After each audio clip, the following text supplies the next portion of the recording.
नमस्कार जी, सभी लोगों को मोस्ट वेलकम है आज के सेशन में। क्या हाल चाल है आप लोगों के? आ जाओ जल्दी से कमेंट में।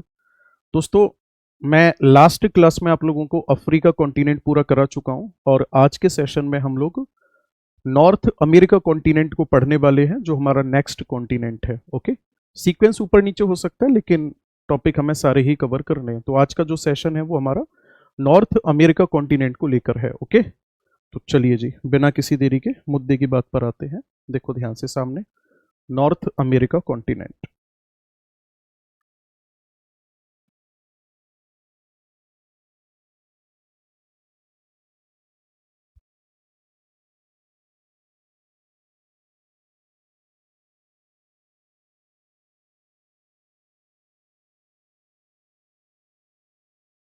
सबसे पहला पॉइंट, नॉर्थ अमेरिका की अगर हम बात करेंगे तो एरिया के अकॉर्डिंग इसकी कौन सी रैंक है?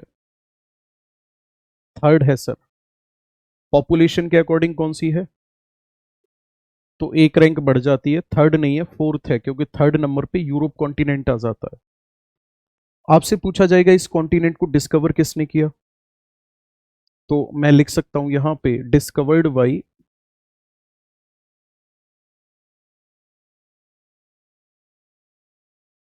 कोलंबस, है ना। इसकी खोज किसने की थी?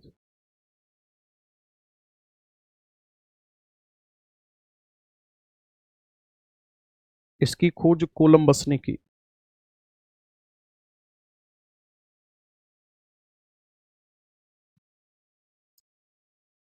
और कोलंबस ने इसको डिस्कवर करने के बाद क्या कहा था? कोलंबस ने इसको नाम दिया था the continent of new world, यानी कि नई धरती का महाद्वीप। ओके, नई विश्व का महाद्वीप।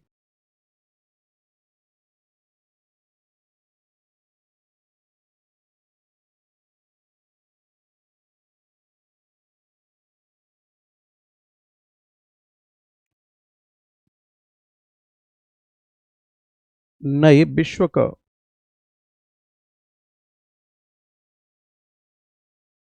महाद्वीप नाम दिया गया। नॉर्थ अमेरिका कॉन्टिनेंट के एकदम साउथ में जब हम जाएंगे तो यहां पे एक इस्थमस पड़ती है जिसका नाम है पनामा इस्थमस।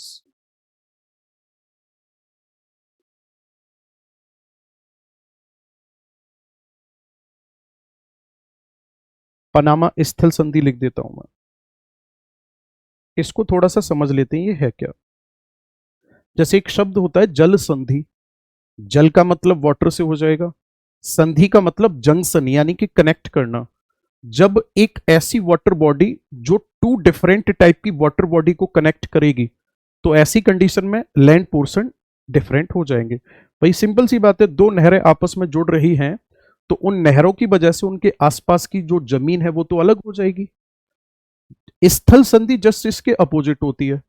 स्थल संधि का मतलब हो गया कि एक ऐसी नैरो लैंड स्ट्रिप, एक ऐसा सकरा या पतला स्थलीय भाग जो दो बड़े बड़े स्थलों को तो कनेक्ट कर रहा है, लेकिन वही दो जलीय भागों को क्या करेगा? सेपरेट करेगा। तो स्थल संधि की अगर मैं बात करूंगा, पनामा स्थल संधि की, ध्यान से सुनना, तो ये कनेक्ट करती है नॉर्थ अमेरिका और साउथ अमेरिका को।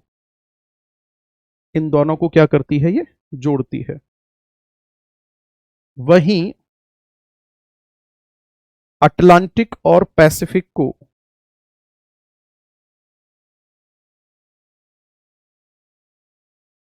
अलग करती है।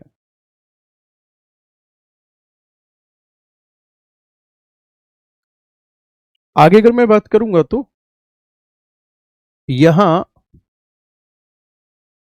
पानी वाला भाग है बीच में,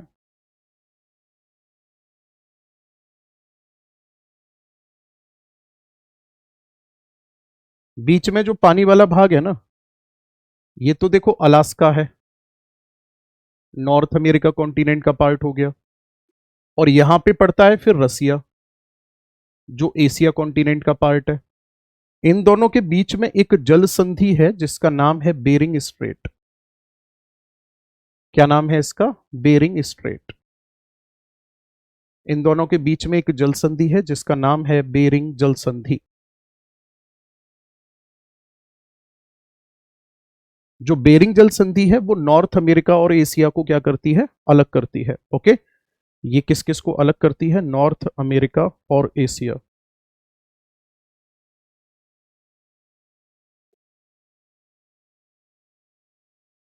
इन दोनों को अलग करती है। ठीक है मेरे प्यारे साथियों, चलो आगे बढ़ते हैं। अब देखो ध्यान से, एक कमेंट कर रहा है क्लास रिकॉर्डेड है। हाँ बेटा रिकॉर्डेड क्लास है ना। 850 मेगापिक्सल के कैमरा से पूरी रात रिकॉर्ड की है मैंने ये क्लास, तब तुझे पढ़ाने आ रहा हूँ। ठीक है, बस देखो ध्यान से, इसकी अगर मैं बात करूंगा तो यहां पर ये जो आइलैंड है इसका नाम है ग्रीनलैंड। पिछली क्लासों में जब आप लोगों के कमेंट पढ़ने बंद कर दिए, अननेसेसरी कमेंट, तो अब तुम्हें लग रहा है कि क्लास रिकॉर्ड है। वेरी गुड, ये है ग्रीनलैंड। ठीक है, ग्रीनलैंड के बाद ये वाला जो आइलैंड आपको दिख रहा है, मैं इसमें कलर भर दूं, चलो इसकी मांग भर देते हैं, ये रहा जी। इसका नाम है बेफिन आइलैंड।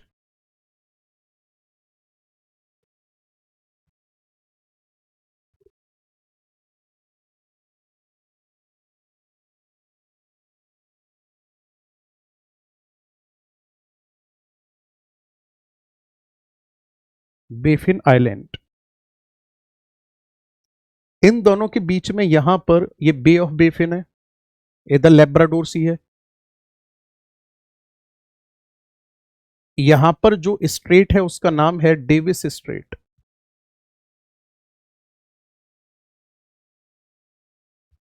ठीक है, ये हडसन की खाड़ी हो गई, और एक जल संधि यहां पर है, इसका नाम है हडसन स्ट्रेट।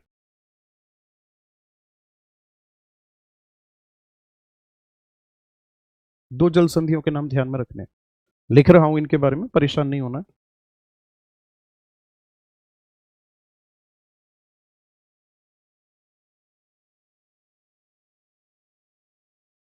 डेविस स्ट्रेट,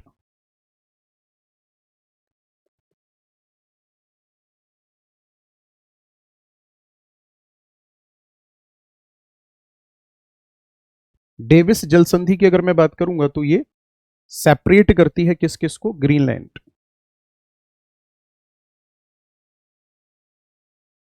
और बेफिन आइलैंड को। ठीक है, और कनेक्ट किसको किससे करेगी,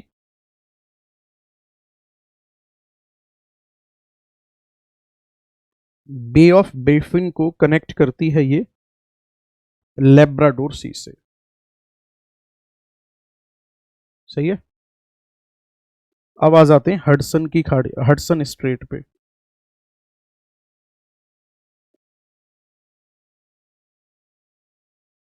ये सेपरेट करेगी किसको किससे,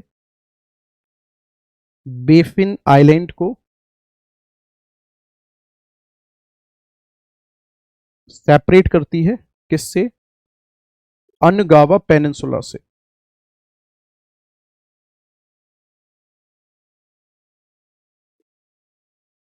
और कनेक्ट करेगी किसको किससे,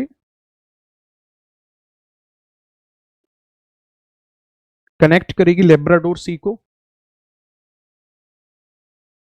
किसके साथ, लेब्राडोर सी को कनेक्ट करेगी ये बे ऑफ हडसन के साथ।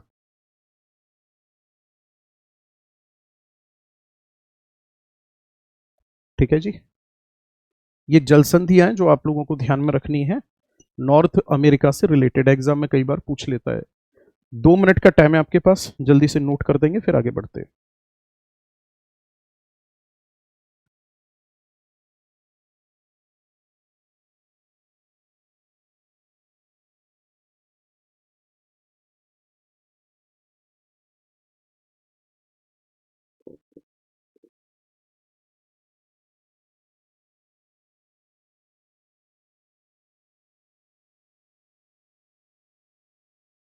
अब इसके माउंटेन पढ़ना शुरू करेंगे, ठीक है।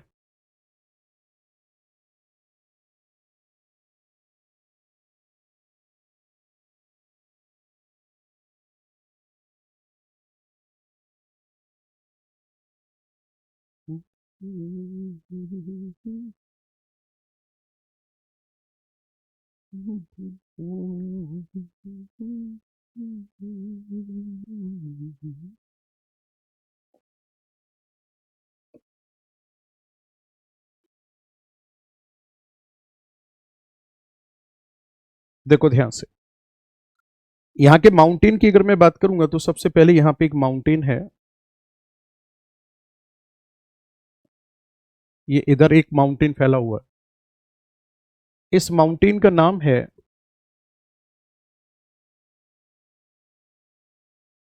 Appalachian mountain.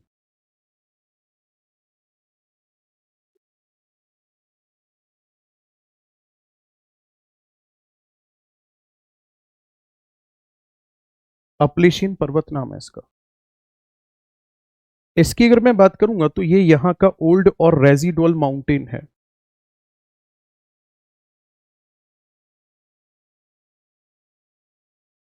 अपशिष्ट पर्वत है, हमारे अरावली की तरह घिसा पिटा पर्वत है।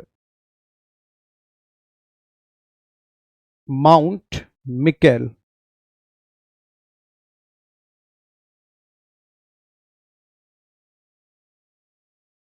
माउंट मिकेल यहां की मुख्य चोटी है।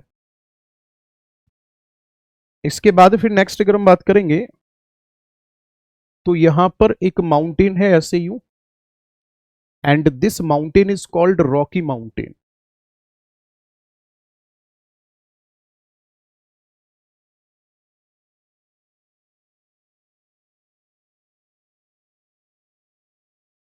रॉकी माउंटेन की अगर मैं बात करूंगा तो ये है एक वॉल्केनिक फोल्डिंग माउंटेन।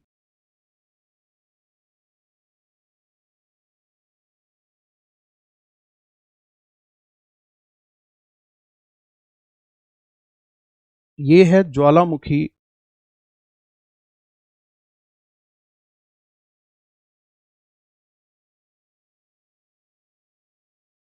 ये ज्वालामुखी मूड़दार पर्वत है।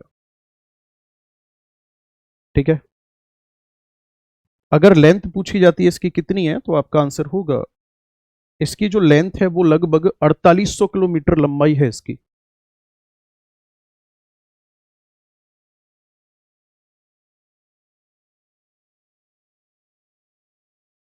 और ये है वर्ल्ड्स सेकंड लार्जेस्ट।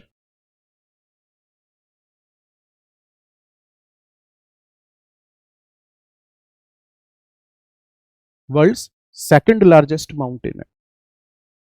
ये है विश्व का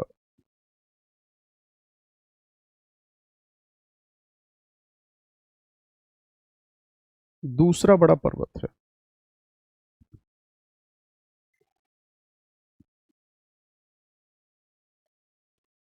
एक माउंटेन यहां पे है, एक माउंटेन यहां पे है ये। ठीक है, ऊपर की तरफ जो माउंटेन है इसे कहा जाता है ब्रूक्स रेंज।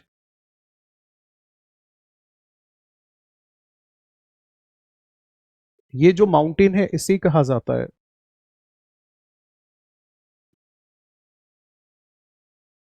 Alaska range. ठीक है, और इन दोनों के बीच में यहां पे एक घाटी है, इस घाटी का नाम मैं इधर नीचे लिख देता हूं। इस घाटी को कहा जाता है युकान वैली।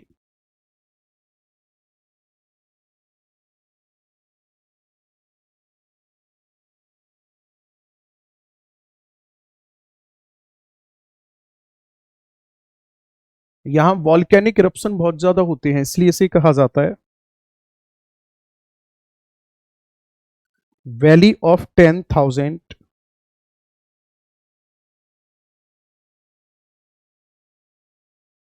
स्मोक। इसे कहा जाता है 10,000, इसे कहा जाता है 10,000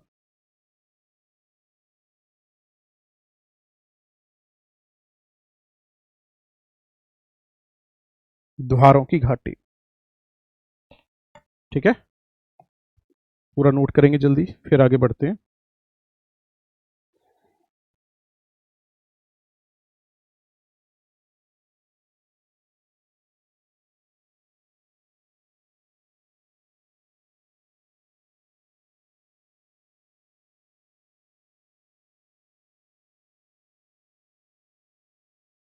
दो पॉइंट और यहां पे समझेंगे आप। देखो, रॉकी माउंटेन की सबसे ऊंची चोटी जो है उसका नाम है माउंट अल्बर्ट।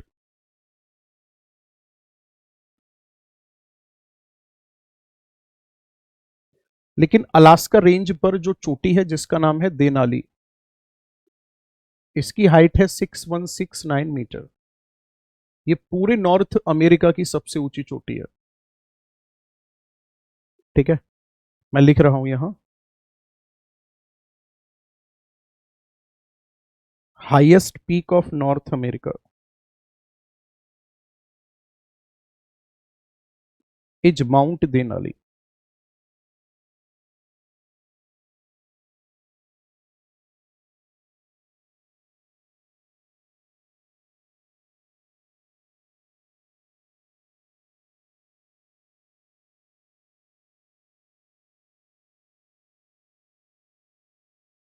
सबसे ऊंची चोटी है।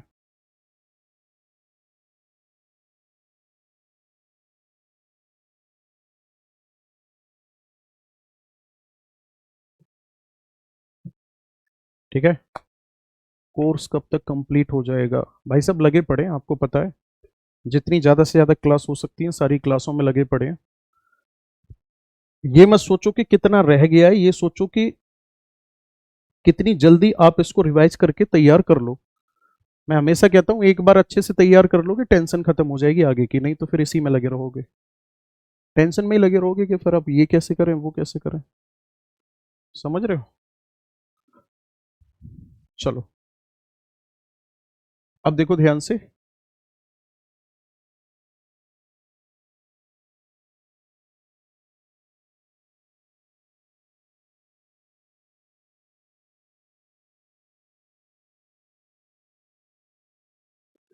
यहाँ पे ना कुछ माउंटेन है, अब और माउंटेन आएंगे यहाँ पे जैसे यूं।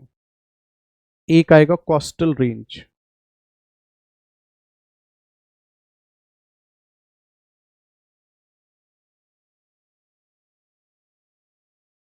फिर आएगा यहाँ पे कैस्केड माउंटेन,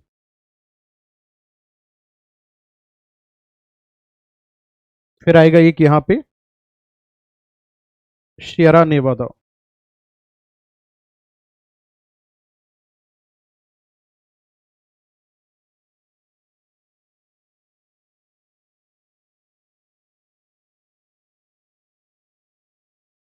शेरा नेवादा माउंटेन। जो कैस्केड माउंटेन और रॉकी माउंटेन के बीच का भाग है ये वाला, यहां पर एक प्लेट्यू लोकेटेड है जिसका नाम है कोलोराडो प्लेट्यू।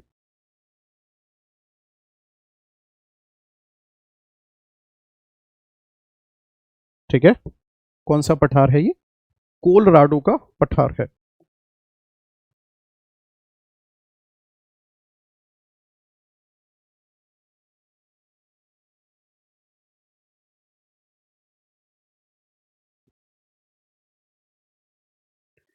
कोलोराडो के पठार की अगर मैं बात करूंगा तो सबसे पहली बात ये वॉल्केनिक प्लेट्यू है।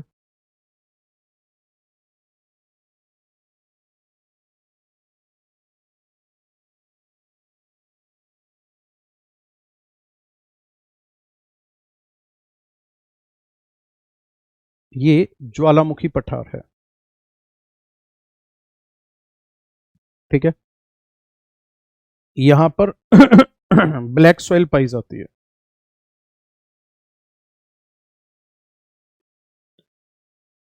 इस पठार को काट करके यहां पर एक रिवर बहती है जिसका नाम है कोलोराडो रिवर।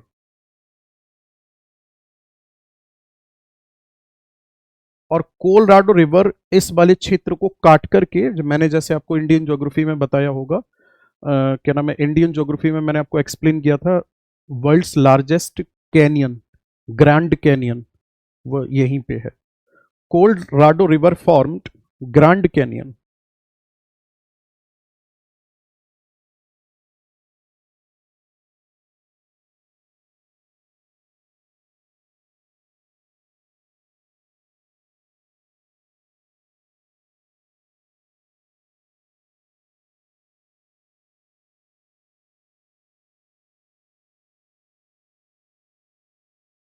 ग्रैंड कैनियन बनाती है। कोलोराडो प्लेट्यू के साथ साथ यहां पर एक ग्रेट बेसिन डेजर्ट भी है।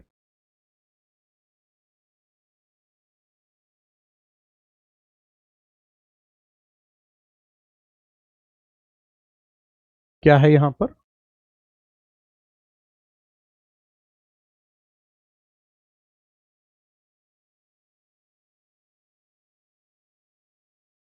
ग्रेट बेसिन मरुस्थल भी है। ठीक है। बाकी यहां यूएसए और मैक्सिको के बॉर्डर पे डेजर्ट पड़ते हैं, उनको हम एक साथ पढ़ लेंगे। ठीक है, उसकी कोई दिक्कत नहीं है। अब हम इसके एक एक क्षेत्र को उठाएंगे और फिर पढ़ना शुरू करेंगे। ओके, चलो जी। क्वेश्चंस यहां से कैसे बनेंगे मेरे दोस्त? क्वेश्चन जो बनेंगे वो सीधे सीधे ऐसे बनेंगे, बस इतना पूछेगा कि कोलोराडो का पठार कहां पर है, शियरा नेवादा माउंटेन कहां पर है। बहुत बेसिक से क्वेश्चंस बनते हैं, बट ऐसा होगा नहीं कि डायरेक्ट हम लोग याद कर लेंगे इन फैक्ट को, तो थोड़ा सा रिलेट करके पढ़ना पड़ेगा। समझ रहे हो मेरी बात को? सबसे पहले इस वाले क्षेत्र की बात करते हैं। इस वाले क्षेत्र की अगर हम बात करेंगे तो ये बेसिकली यूएसए का एक स्टेट है। नाम क्या है इसका? अलास्का। अलास्का की अगर मैं बात करूंगा तो ये है स्टेट ऑफ यूएसए।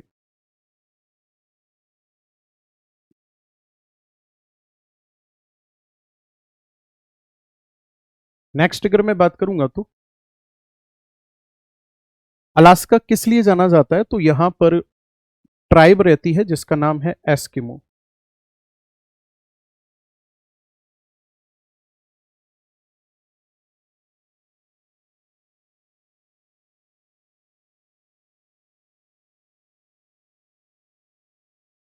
यहां पर एस्किमो जनजाति पाई जाती है।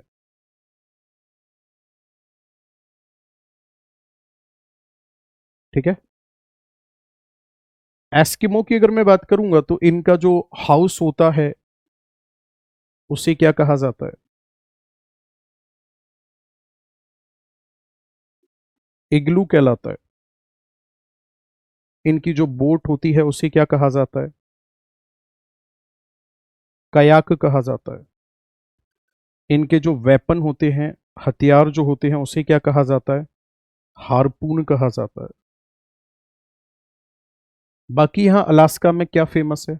अलास्का में एक चीज और फेमस है जिसे कहा जाता है परमाफ्रॉस्ट।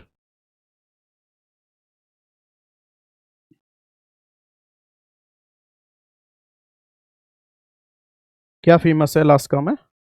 परमाफ्रॉस्ट जो है वो फेमस है। परमाफ्रॉस्ट अब होता क्या है एक्चुअल में? है क्या ऐसे क्षेत्र जहां पर विंटर सीजन बहुत लंबे समय तक चलते हैं, तो ऐसे क्षेत्रों में होता क्या है, मिट्टी के नीचे, मिट्टी के नीचे बर्फ जम जाती है।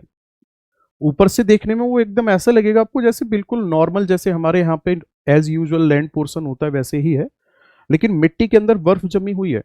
अब दोस्तों उस बर्फ का फायदा या नुकसान है यहाँ की, अगर हम इकोलॉजिकल सिस्टम को देखेंगे तो उस बर्फ का सबसे बड़ा फायदा ये मिलता है कि उस बर्फ में जो ऑर्गेनिक सब्सटेंस हैं वो पूरी की पूरी तरह से कंजर्व रहते हैं, वो उनका डिकम्पोजिशन नहीं हो पाता। ऐसा समझ लो कि परमाफ्रॉस्ट में एक कई हजार साल पुरानी एक फॉक्स यानी कि लोमड़ी उसमें दबी हुई मिली थी, और उसकी बॉडी पर कोई भी कीड़े नहीं पड़े, कुछ भी उसकी बॉडी खराब नहीं हुई।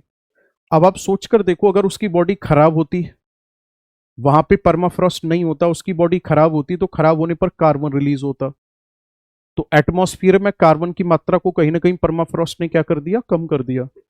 तो इसके फायदे और नुकसान दोनों है। परमाफ्रॉस्ट जहां एटमॉस्फेयर में कार्बन की मात्रा को बढ़ने नहीं दे रहा है, वहीं परमाफ्रॉस्ट कोयला और पेट्रोलियम जैसे मिनरल्स को बनने भी नहीं देगा, क्योंकि जब इनका डिकम्पोजिशन होगा तब वहां पर कोयला और पेट्रोलियम बनेंगे। बात समझ में आ रही है? बट इसका सबसे बड़ा जो एडवांटेज माना जा रहा है वो ये माना जा रहा है कि जो परमाफ्रॉस्ट हैं अपने अंदर कार्बन की एक बड़ी मात्रा को कंजर्व किए हुए हैं। ठीक है, तो ये क्षेत्र किसके लिए जाना जाता है? मैं लिख देता हूं इधर, ये जो क्षेत्र है परमाफ्रॉस्ट के लिए जाना जाता है।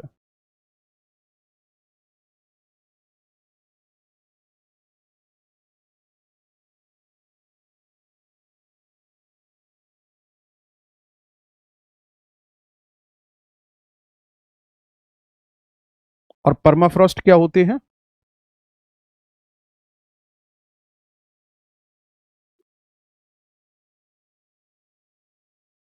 परमाफ्रॉस्ट की अगर मैं बात करूंगा तो ये फ्रोजन ग्राउंड होते हैं।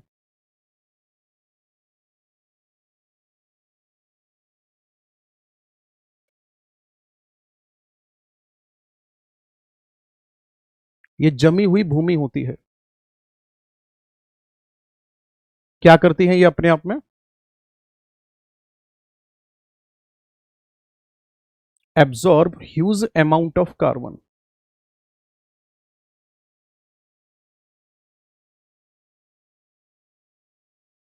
है ना। कार्बन की बड़ी मात्रा को ये अवशोषित किए हुए हैं। बट प्रेजेंट टाइम में ग्लोबल वार्मिंग हो रही है।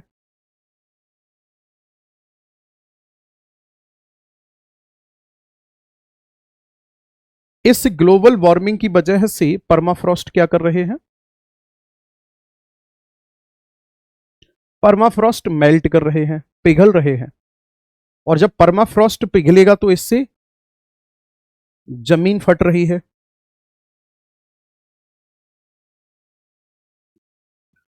और कार्बन बढ़ रहा है।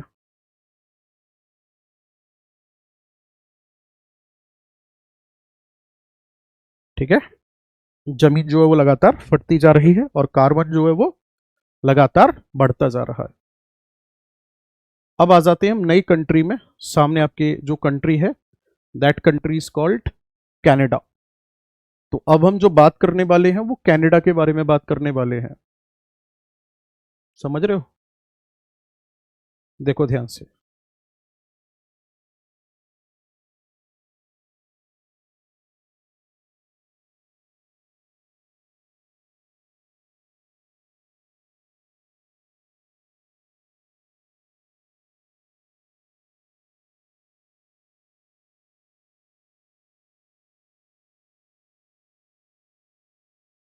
अच्छा, इसके नीचे कौन सा कंट्री है?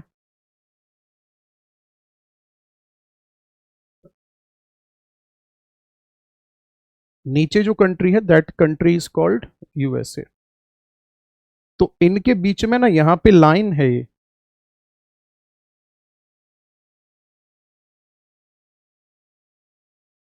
और इस लाइन को क्या कहा जाता है? 49 डिग्री पैरेलल लाइन।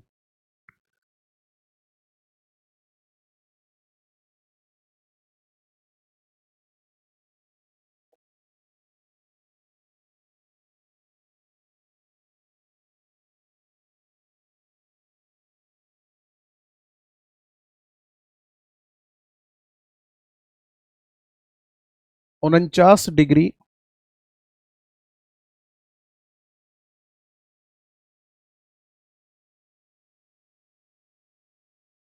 समांतर रेखा यूएसए एंड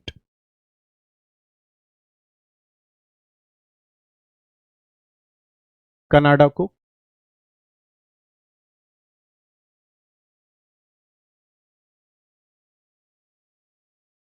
अलग करती है। ठीक है। अब नेक्स्ट अगर मैं बात करूंगा कनाडा की, तो कनाडा कहां या कैसे लोकेटेड है? तो कनाडा जो है ये है कैनेडियन सील्ड पर,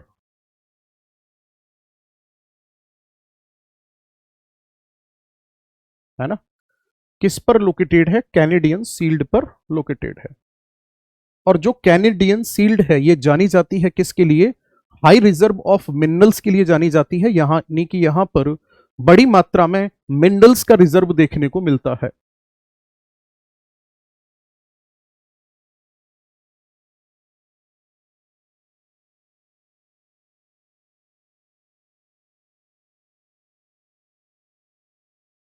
रिजर्व ऑफ मिनरल्स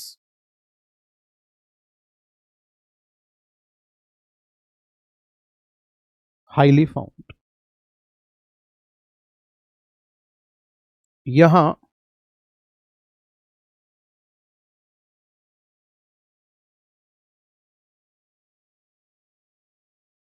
खनिजों का भंडार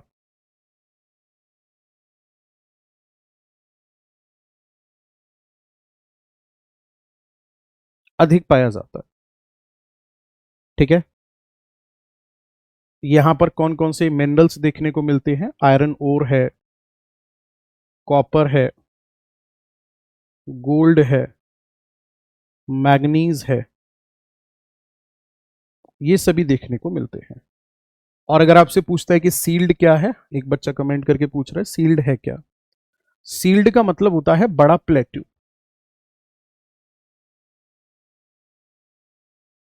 बड़ा और पुराना पठार। अब समझ में आया। बाकी अगर मैं बात करूंगा कनाडा में, तो ध्यान से सुनना, यहां पर ना लेक लोकेटेड है, ऐसे यू सीक्वेंस में लेक है यहां। इन लेक के नाम क्या है? BSARW, इसका नाम है बियर लेक। पूरा नाम है इसका ग्रेट बियर लेक। फिर आती है ग्रेट स्लैब लेक, सीक्वेंस में लिख रहा हूं मैं इनको। फिर है अथावस्का लेक। एक आती है रेंडियर लेक। लास्ट में आती है वेनपेग लेक। ये टोटल 5 झीलें एकदम सीक्वेंस में है यहां पे। और इन झीलों में ये मिनरल्स भी पाए जाते हैं, याद रखना। इन झीलों में क्या पाए जाते हैं? ये मिनरल्स पाए जाते हैं। बाकी अगर मैं बात करूंगा तो ध्यान से सुनेंगे मेरी बात को। ये किस लिए फेमस है कनाडा? कनाडा फेमस है न्यूज प्रिंट के लिए। यहां बनाया जाता है अखबारी कागज।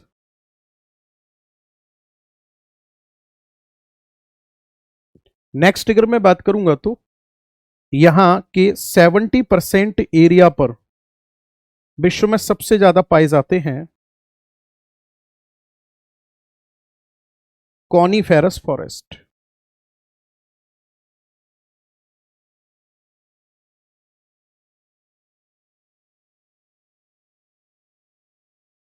यहां पर शंकुधारी वन पाए जाते हैं। बर्फ बहुत ज्यादा गिरती है यहां पे, तो यहां पे कैसे वन पाए जाते हैं? शंकुधारी वन पाए जाते हैं। ओके। बाकी अगर मैं बात करूंगा आपसे, तो कनाडा में एक रिवर फ्लो करती है जिसका नाम है सेंट लॉरेंस।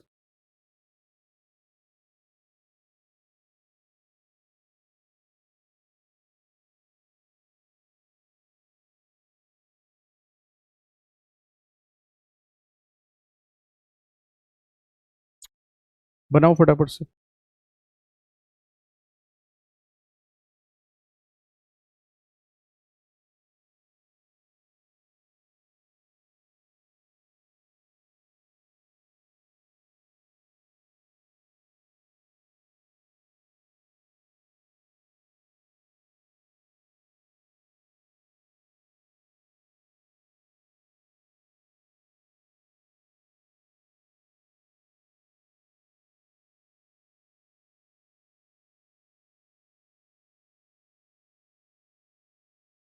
अब हम पढ़ेंगे यूएसए के बारे में। ठीक है।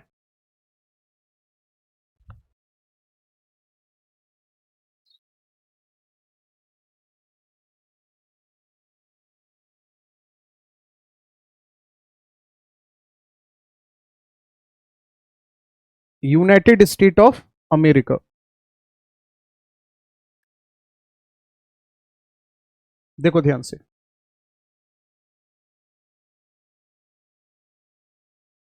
कैपिटल क्या है इसकी?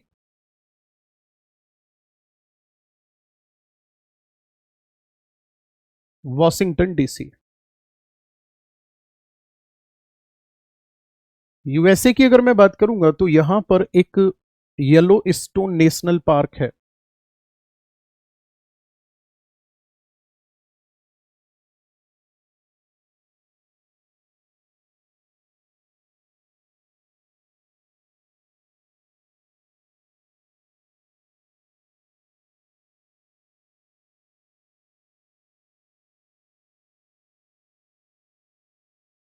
और ये यूएसए के पश्चिमी भाग में आता है। पूरा का पूरा क्षेत्र ऐसा है जहां पर बहुत सारे वॉल्केनोज लोकेटेड हैं। ठीक है ना? मैं लिख देता हूं यहां पे, ये किसके लिए जाना जाता है। यहां पर वॉल्केनोज हैं, volcanoes and geyser fount. Geyser का मतलब गर्म जल के स्रोत, मतलब अरे मतलब ये जमीन में से गर्म पानी खुद ब खुद बाहर निकल कर आ रहा हो। जैसे हमारे हिमाचल प्रदेश के मणिकरण साहिब टेम्पल जो है वहां पर गर्म पानी अपने आप बाहर की तरफ निकल कर आ रहा है। नेक्स्ट अगर मैं बात करूंगा तो यहां पे व्हाइट फॉरेस्ट माउंटेन है। माउंटेन का नाम है ये।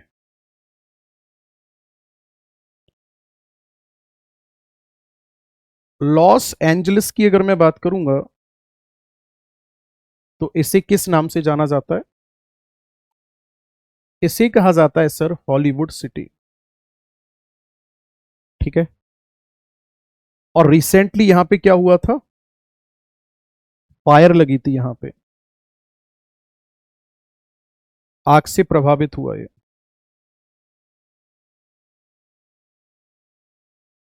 और कब की बात है ये? 2025 की।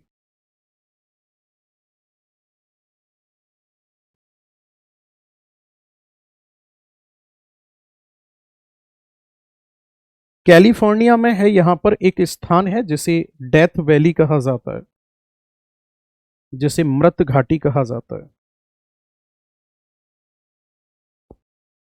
और यहां पर विश्व का सबसे ज्यादा तापमान आंकलित किया गया है, जो लगभग 63 के आसपास रहा था।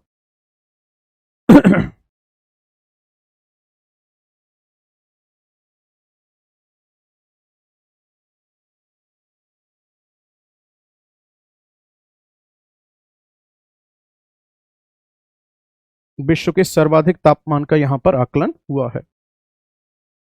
यहां पर सिलिकॉन वैली पड़ती है, जो जानी जाती है किस चीज के लिए? आईटी सेक्टर के लिए। ठीक है। आगे अगर हम बात करेंगे तो यहां यूएसए में मेजर फूड क्रॉप क्या है?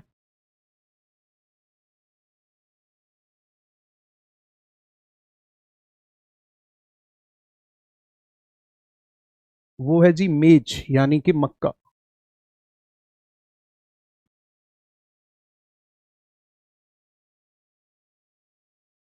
यहां पे न्यूयॉर्क है। और ये किस नदी के किनारे पर है? तो आपका आंसर होगा on Hudson river bank. New York जो है वो हडसन नदी के किनारे पर है। और ये जो न्यूयॉर्क है वो किस चीज के लिए जाना जाता है?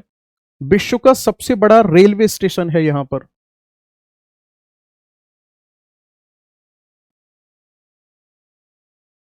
वर्ल्ड्स लार्जेस्ट रेलवे स्टेशन है। और नाम क्या है उसका? Grand terminal.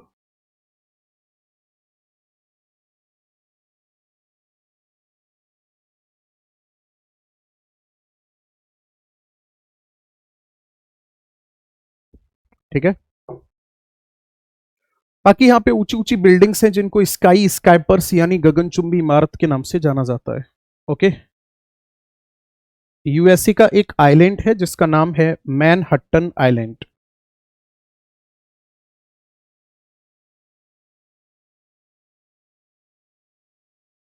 यहां पर या सीधा सीधा आप डायरेक्ट ऐसे लिख लो कि जो यूएसए है, यूएसए में वर्ल्ड बैंक और यूएनओ का हेड ऑफिस है।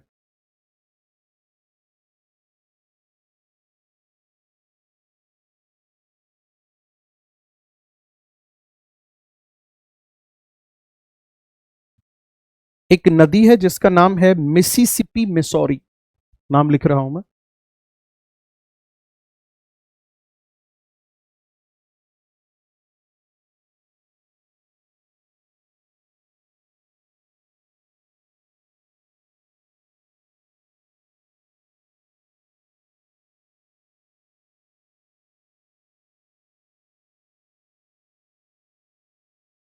इस नदी की अगर मैं बात करूंगा तो ये नदी जो है लॉन्गेस्ट है,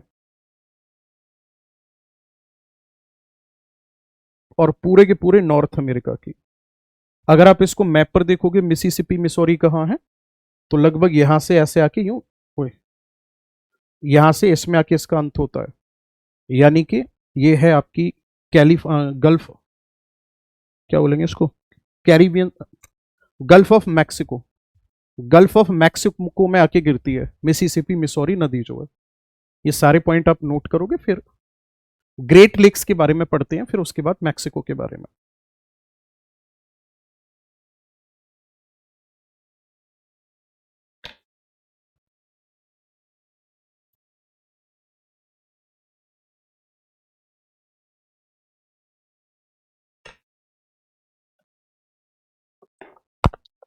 ओहो,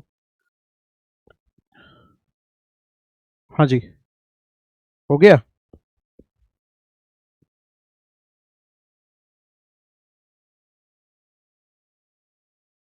देखो,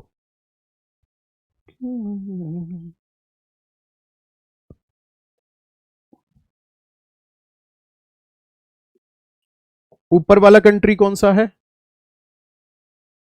Canada.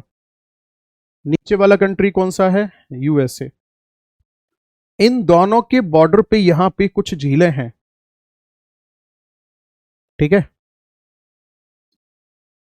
S H O M E, total 5 झीलें हैं ये, ठीक है। कितनी झीलें हैं टोटल, 5।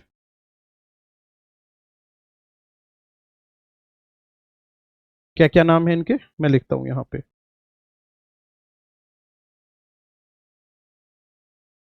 इनको ग्रेट लेक्स के नाम से जाना जाता है।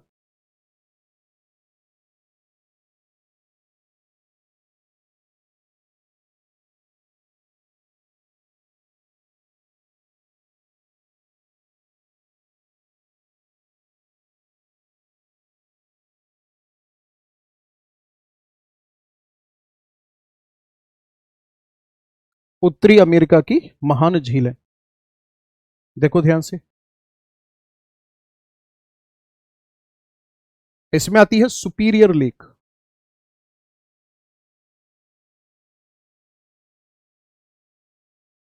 फिर आती है इसी में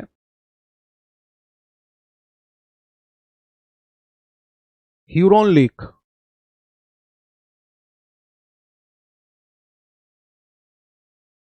ऑन्टेरियो लेक,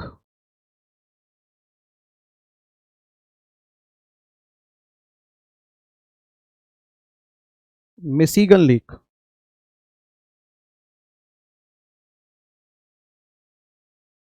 एरी लेक, ये झीलें हैं। सुपीरियर, देखो, इन तीनों की अगर मैं बात करूंगा तो ये यूएसए और कनाडा के बॉर्डर पे है। मिशिगन लेक यूएसए में है, और ये भी यूएसए और कनाडा के बॉर्डर पे है।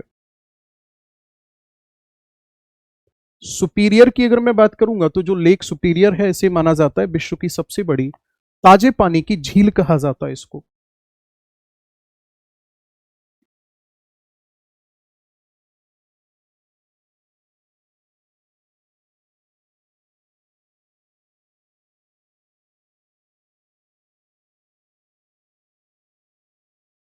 मिशिगन लेक के किनारे पर है, मैं लिख देता हूं यहां पर, ऑन बैंक शिकागो।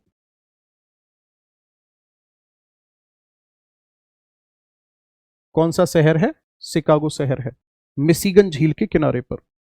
और जो ये शिकागो है, ध्यान से सुनना, ये किसके लिए जाना जाता है, ये जाना जाता है मीट मार्केट के लिए।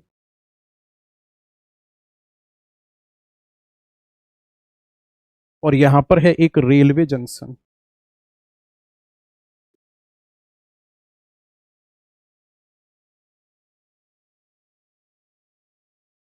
ठीक है। पूरा नोट करो जल्दी से। अब हम लास्ट यहां मैक्सिको पे आ जाएंगे।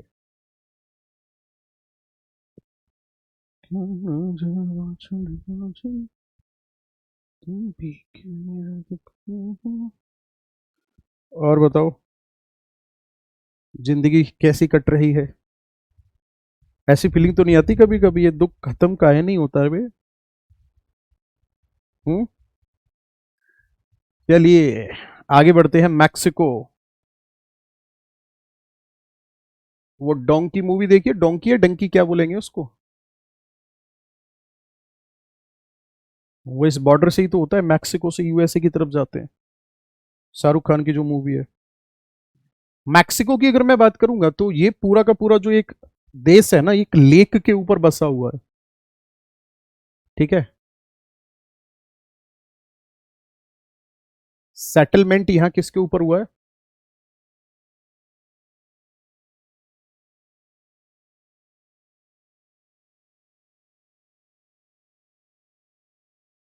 Lake sediment.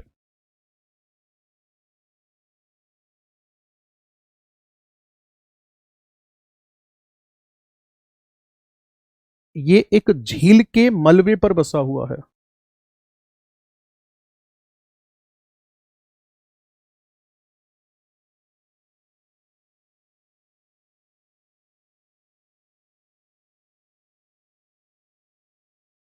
है ना। नेक्स्ट अगर मैं बात करूंगा तो यूएसए और मैक्सिको के बॉर्डर पे क्या क्या है, ये मोस्ट इंपॉर्टेंट है, यहां से कई बार क्वेश्चन बने। यहां एक रिवर फ्लो करती है जिसे कहा जाता है रियो ग्रांडे रिवर।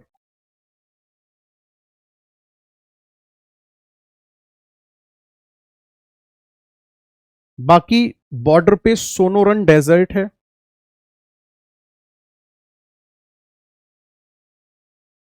एक है मोजावे डेजर्ट,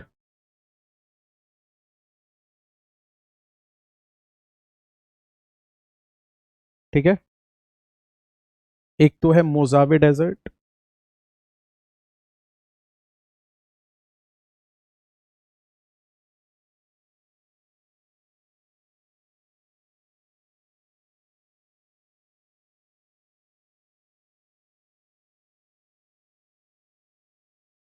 सोनोरन मरुस्थल,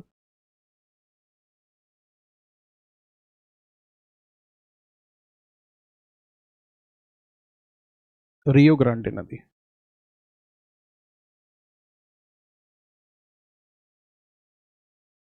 यह, यहां पे ना ऐसे यूं देखोगे आप तो दो माउंटेन है, एक का नाम है सियरा मैड्रे,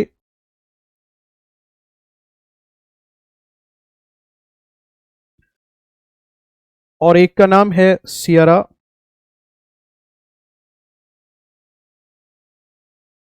ओरिएंटल। ये माउंटेन है, पर्वत के नाम है। क्या है बाबू ये? पर्वत। इन दोनों पर्वतों के बीच में एक यहां डेजर्ट है, and this desert is called ची हुआ हुआ डेजर्ट। बिल्कुल सही सुना आपने।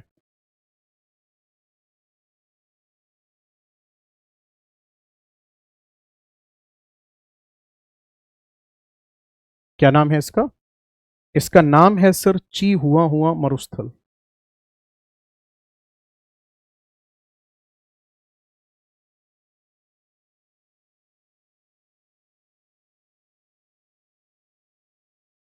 ची हुआ हुआ डेजर्ट की अगर मैं बात करूंगा तो यहां पर है वर्ल्ड्स लार्जेस्ट सिल्वर माइन।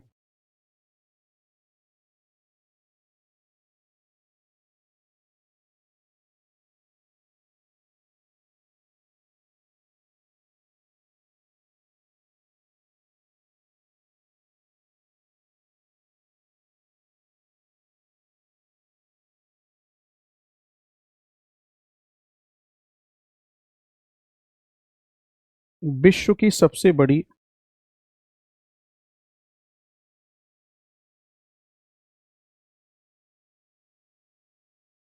चांदी की खान है, ठीक है ना। मतलब अगर आपसे ये कहा जाता है कि पूरे विश्व में सबसे ज्यादा सिल्वर का प्रोडक्शन करने वाला कौन सा स्टेट, कौन सा कंट्री है, तो तब आपका आंसर होगा सबसे ज्यादा चांदी का उत्पादन करने वाला जो कंट्री है उसका नाम है मैक्सिको।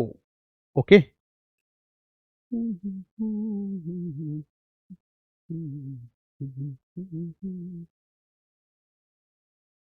इतना आपने पढ़ना है इस पूरे के पूरे कॉन्टिनेंट में।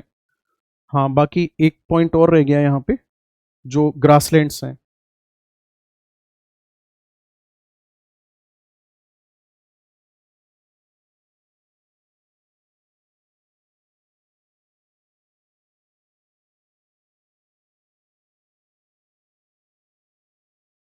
नॉर्थ अमेरिका में ग्रासलैंड कौन से हैं?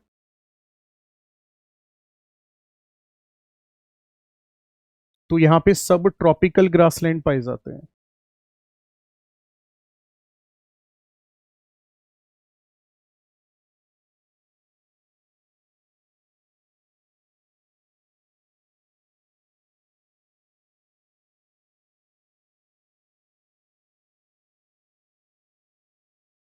घास के मैदान जो हैं वो शीतोष्ण प्रकार के हैं। और इन घास के मैदान को क्या कहा जाता है?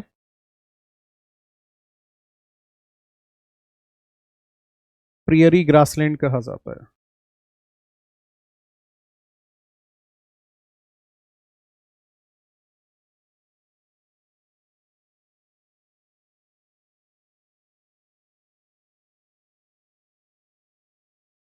क्या कहा जाता है इनको? प्रियरी घास के मैदान कहा जाता है। और ये बहुत बेहतर माने जाते हैं किस चीज के लिए? ये बहुत बेहतर माने जाते हैं ग्रेन प्रोडक्शन के लिए।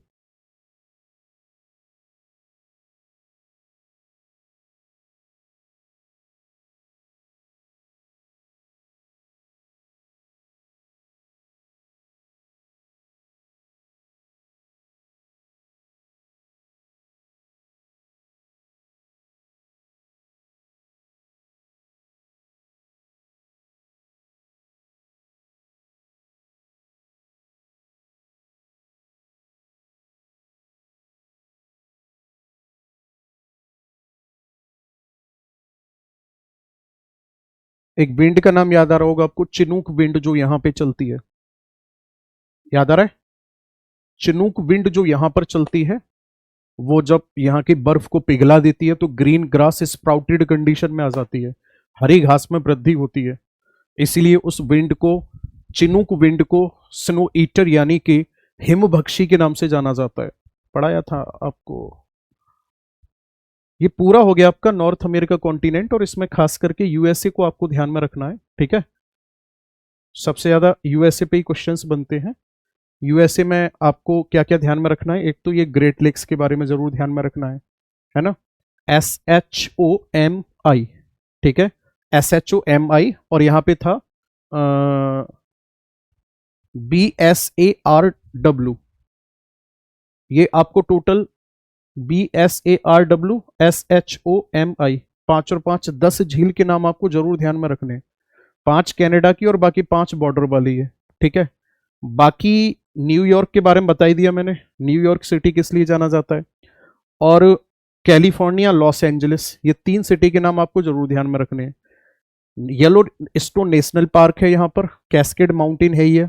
बाकी सियरा नेवादा जो है यहाँ का ब्लॉक माउंटेन है, और ये सियरा नेवादा जो है ये पूरे विश्व का सबसे बड़ा ब्लॉक माउंटेन माना जाता है इसको। किसे? सियरा नेवादा को, ठीक है? तो इसे भी कवर कर जाओगे आप। बाकी क्या बचा? बाकी तो करा ही दिया है ना। चलो, अगली क्लास जो होगी आप लोगों की, वो होगी साउथ अमेरिका कॉन्टिनेंट की। पहले ही मैं आप लोगों को टॉपिक डिक्लेयर करके चल रहा हूं, और मोस्ट प्रोबेबली कल होगी, कल नहीं हुई तो फिर जब भी मतलब क्लास लगेगी, मुझे कोई दिक्कत नहीं है। टॉपिक जो होगा हमारा साउथ अमेरिका कॉन्टिनेंट होगा, ठीक है जी? चलो, आज के लिए फिर इतना ही रखते हैं। भगवान आप सबको खुश रखे। तब तक के लिए thank you so much. Have a nice day.